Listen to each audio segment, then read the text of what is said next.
ini unsurnya sengaja atau nggak sengaja, tapi yang jelas ini diduga pelakunya adalah Brimob ya, korbannya adalah pihak swasta ya. Nah, berkemungkinan ini adalah eksiden atau kecelakaan yang sengaja atau tidaknya kita belum tahu, tapi yang jelas pada dasarnya polisi itu menjalankan tugas negara.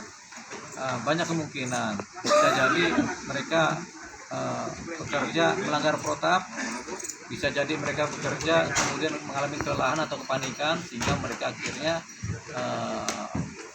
melakukan tindakan yang kemudian melanggar hukum, diduga melanggar hukum. Jadi tadi itu persoalannya. Jadi kalau kita lihat sih mungkin mereka panik ya, sehingga mereka membawakan atau sopirnya melajukan kendaraan karena banyak massa atau ada perintah menghalau, kemudian mereka menghalau aja ikut perintahkan tanpa melihat di depan ada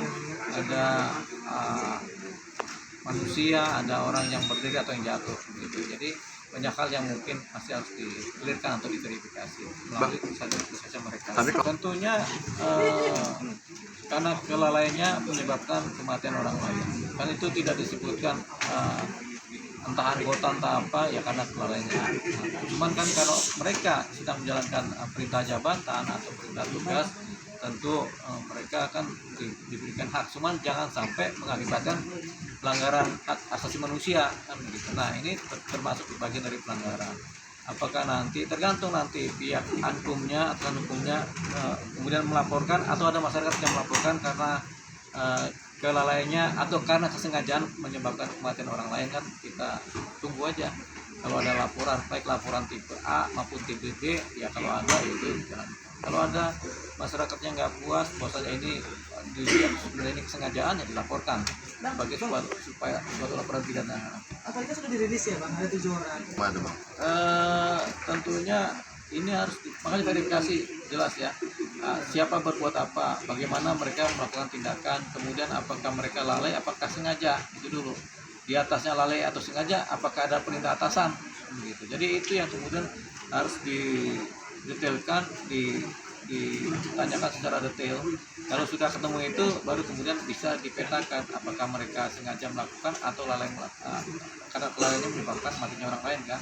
Nah itu setelah itu dapat, bisa dibikin laporan tipe A oleh hukumnya sendiri, melaporkan mereka sebagai suatu laporan polisi, baru mereka bisa ditersangkakan. Atau ada masyarakat atau keluarga yang kemudian tidak puas karena ini memang faktanya adalah meninggalnya seseorang, pihak keluarga kemudian melaporkan menjadi suatu laporan polisi. Ini yang kemudian akan menyebabkan menjadi tersangka. Pada titik tadi pemeriksaan itu adalah pemeriksaan propam, profesi dan pengamanan, yaitu lebih kepada titik berat aturan-aturan prosedur kerja kepolisian. Jadi belum ada hukum pidana yang dimasukkan dalam situ. Jadi hukum pidana harus ada pelapornya.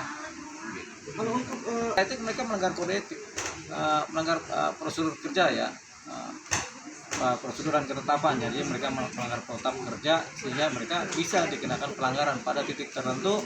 Hukuman paling rendah adalah pelanggaran, tapi hukuman yang berikutnya adalah hukum pidana gitu. Kalau mereka terbukti memenuhi unsur hukum pidana, ya nanti KUHP yang bekerja. Kalau barang siapa karena klien itu ada pasalnya tuh 339 kalau nggak salah tuh ya. Kemudian kalau mereka sengaja, ya tentunya pasal pembunuhan jadinya, atau penganiayaan berat yang menyebabkan kematian kan. Jadi mungkin mereka tidak maksud membunuh, tapi akhirnya karena mereka nabrak, dilendes, matilah orang kan begitu. Jadi itu tentu ada pasangan, tergantung dari kategori fakta-fakta yang dilihat di lapangan ya. Tentu ada hukumannya, ada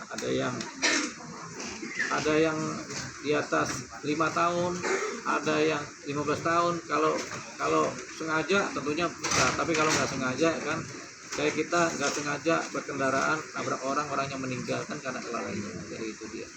Ada yang 4 tahun, ada yang 4 tahun gitu. Tidak persoalan pidana, dia lebih kepada profesi dan pengamanan ya. Jadi bagaimana mereka bekerja secara profesional sebagai anggota negara yang diperintahkan bekerja kan itu. Nah hukumannya juga sifatnya adalah sanksi kan.